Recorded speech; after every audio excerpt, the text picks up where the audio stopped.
Deer story কর্নারে সকল বন্ধুদের স্বাগত জানাই।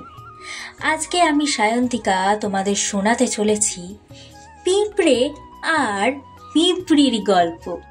তো চলো বেশি কথা না বাড়িয়ে শুরু করা যাক। এক পিঁপড়ে আর তার পিঁপড়ি ছিল। পিঁপড়ি একদিন বলল, পিঁপড়ে পিঁপড়ে, আমি না বাপের বাড়ি যাব, তুমি নৌকো নিয়ে এসো। তখন পিঁপড়ে ধানের খোসা ভাসিয়ে নিয়ে এলো। পিঁপড়ি তা দেখে বললে, আহা কি সুন্দর নৌকো, চলো আমাকে বাপের বাড়ি নিয়ে চলো। পিঁপড়ে আর পিঁপড়ি ধানের খোসায় নৌকোয় বসে নৌকো ছেড়ে দিল। বেশ খানিকটা দূরে গিয়ে সেই নৌকো গেল চড়ায় আটকে। কি করবে?